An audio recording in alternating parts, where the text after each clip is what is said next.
یہ نرگس صاحبہ انڈیا سے پوچھتی ہیں فجر چھوڑ کر باقی نمازیں پڑھنا، اگر ہم فجر کی نماز نہ پڑھیں تو کیا باقی نمازیں پڑھ سکتے ہیں یا وہ بھی قبول نہیں ہوں گی؟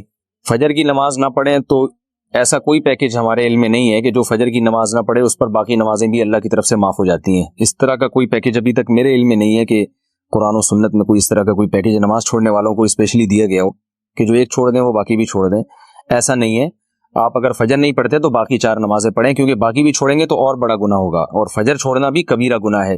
رسول اللہ صلی اللہ علیہ وسلم نے ارشاد فرمایا من ترک الصلاۃ متعمدا فقد کفر، جس نے جان کر نماز چھوڑ دی تحقیق اس نے کفر کیا. تو یہ خوب سمجھ لینا چاہیے کہ اسلام لانے کے بعد نماز جان بوجھ کر قضا کر دینا اس سے بڑا کوئی جرم اسلام میں ہے نہیں. یہ تو تصور نہیں تھا پہلے زمانے میں کہ کوئی مسلمان ہو اور جان کر نماز قضا کر دے، تو اسلام کی علامت ہے. اس لیے اس کبیرہ گناہ سے فوراً توبہ کریں، اور اگر اللہ نہ کرے کبھی فجر چھوٹ جاتی ہے تو فوراً سے جتنا جلدی ہو سکے توبہ بھی کریں اور قضا بھی کریں، اور باقی نمازیں وہ بھی پڑھتی رہیں. فجر کی قضا ظہر سے پہلے پڑھیں یا بعد میں؟ اگر فجر کی نماز قضا ہو جائے تو کیا ظہر کی نماز سے پہلے فجر کی قضا پڑھیں یا ظہر کی نماز کے بعد قضا پڑھیں؟ محمد مرسلین انڈیا سے. پہلے پڑھیں. ایک تو فجر قضا کر دی، یہ گناہ، اوپر سے اتنی تاخیر کر رہے ہیں تو گناہ در گناہ ہوگا. حدیث میں آتا ہے من نام عن صلاۃ او نسیها فلیصلیها اذا ذکرها فإن ذلك وقتها. صحیح حدیث ہے، آپ صلی اللہ علیہ وسلم نے فرمایا کسی کی آنکھ نہ کھلے نماز میں یا بھول جائے تو جیسے ہی یاد آئے یا جیسے ہی جاگ آئے فوراً نماز پڑھے وہ، اور یہی پھر اس کا وقت ہوگا. تو اس میں تاخیر کرنا ٹھیک عمل نہیں ہے. تو ظہر تک بھی ڈیلے نہ کریں اس کو، یہ بھی غلط ہے. فجر کی پابندی کیسے کریں؟ فجر کی نماز نیند کی وجہ سے قضا ہو جاتی ہے، ذہن میں خیال آتا ہے کہ ابھی سو جاتا ہوں بعد میں اس کی قضا کر لوں گا، اس کی تھوڑی وضاحت فرما دیں. محمد اظہر انڈیا سے. محمد اظہر بھائی، مسئلہ یہ ہے کہ اسلام میں نا شرک کے بعد نماز قضا کرنے سے بڑا گناہ نہیں ہے، کسی قیمت پہ معاف نہیں ہے نماز. تو آپ سو جائیں یا کچھ بھی کر لیں، آپ کو نماز پڑھنی پڑے گی، ورنہ آخرت میں اس کا بڑا سخت حساب دینا پڑے گا آپ کو.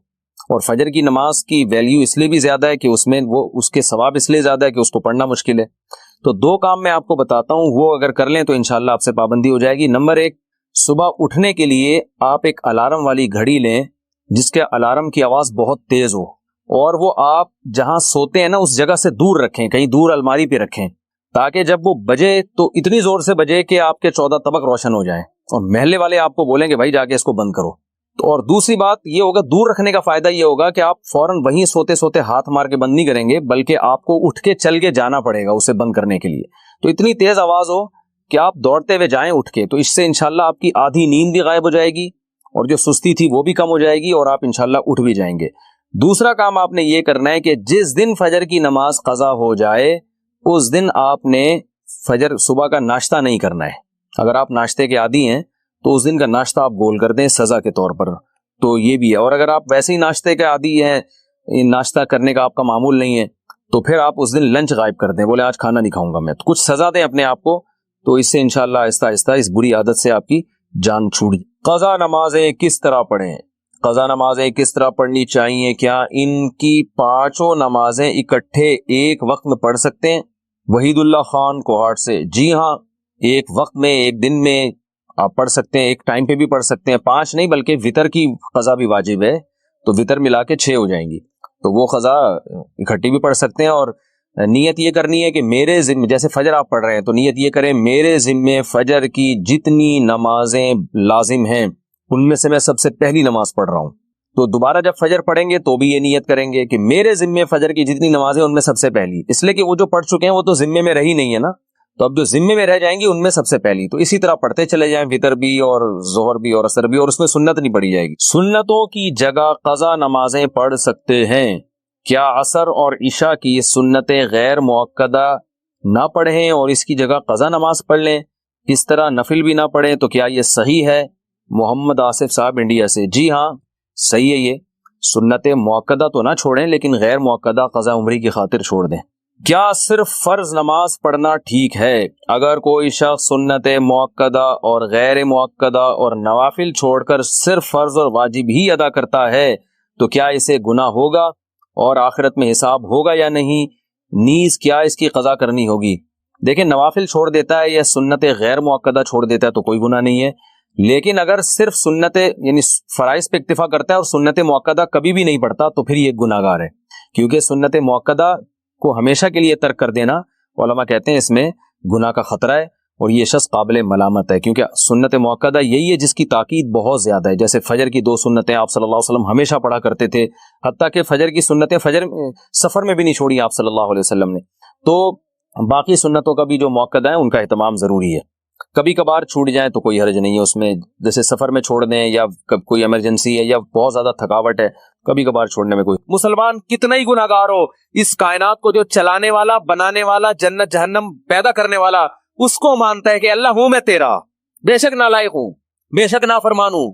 تبھی یاد رکھو اپنے ایمان پہ سمجھوتا نہ کرو۔ جو لوگ یورپ جاتے ہیں، امریکہ جاتے ہیں، میں ان سے خاص طور پہ کہتا ہوں یار تم اگر یاشی میں لگ بھی رہے ہو، خدا کے بندو اپنے آپ کو مسلم تو کہا کرو، کم از کم برائی کو برائی تو سمجھو، اللہ توبہ کی توفیق دے دے، میں غلط کر رہا ہوں یہ اعتراف تو کرو اللہ کے سامنے۔ جیسے ایک نالائق اولاد اپنے باپ کے سامنے اعتراف تو کرتی ہے یار ہم ابا کے حقوق ادا نہیں کر سکے۔ کتنے لوگ ہیں والدین جب دنیا سے جاتے ہیں اولاد رو رہی ہوتی ہے یار ابا کی ہم خدمت نہیں کر سکے، یار کوئی تلافی ہو سکتی ہے، تو نالائق اولاد تھی نا، لیکن ابا کو ابا تو مانا نا اس نے۔ تو یاد رکھو جو اللہ کو اللہ ہی نہیں مانتا، یہ اللہ کے ساتھ شریک کرتا ہے، اس کے سارے اعمال قرآن کہتا ہے راک کے ڈھیر ہیں، جیسے پھونک لگاؤ سارے اعمال اڑ گئے، پورا پہاڑ اڑ جائے گا نا، پھونک دیکھنے میں بہت ہے، اللہ فرماتے ہیں ایسا ہی ہوگا۔ تو نبی صلی اللہ علیہ وسلم نے فرمایا سب سے جو رائی کے دانے کے برابر بھی توحید کا قائل تھا نا، اس کو بھی اللہ نکال لے گا۔ تو اس لیے جہنم میں صرف وہی رہے گا جو مشرک ہے، جو کفر پہ مرا، جو قرآن کا اللہ کے رسولوں کا انکار کرتا ہے۔ اس کے علاوہ جو بھی ایمان کی حالت میں جائے گا بالآخر ایک دن وہ نکلے گا۔ تو اس لیے میرے بھائی جو میں اصل حدیث سنا رہا تھا کہ جہاں بھی ایمان اور اسلام کی بات آئی ہے قرآن و سنت میں، وہاں نماز لازمی ساتھ میں چپکی ہوئی ہے۔ تو اس لیے آپ کو نماز تو پڑھنی ہی پڑھنی ہے، اس میں تو نو کا آپشن ہے ہی نہیں۔ یہ ثابت کرنے کے لیے ہم کیا ہیں؟ مسلم ہیں، مرد کو بھی عورت کو بھی۔ اور یہ صرف بر صغیر میں ہے، اتنی ملیشیا میں ہم نے دیکھا وہاں مسجدیں بھری ہوتی ہیں، سب نماز پڑھتے ہیں، خواتین بھی پڑھتی ہیں ساری، اسکارف لٹکے ہوئے ہوتے ہیں وہاں، بے شک وہ اس کا جاب کر رہی ہے، ہوٹل میں کچھ بھی کر رہی ہے، نماز کے ٹائم پہ عورت بھی آئے گی مسجد میں اسکارف پہنے گی، پھر وہی اسکارف نکال کے بھی چلی جاتی ہیں ٹھیک ہے نا، جیسے ہمارے ٹوپیاں رکھی ہوئی ہوتی ہیں نا ایسے۔ افغانستان میں سب نماز پڑھتے ہیں، سعودی عرب میں سب نماز پڑھتے ہیں، دبئی میں عرب کے کیسے کیسے عیاش ہیں، نماز کے ٹائم پہ سارے ایسے لگے گا جیسے ان سے بڑا نیک دنیا میں کوئی ہے ہی نہیں۔ بادشاہ نماز پڑھتے ہیں، وزیر نماز پڑھتے ہیں۔ ہمارے ہاں ایک بہت بڑی لعنت ہے کہ ہوگا مسلمان اور اپنے آپ کو مسلمان بھی کہتا ہے، نماز کے وقت میں غائب۔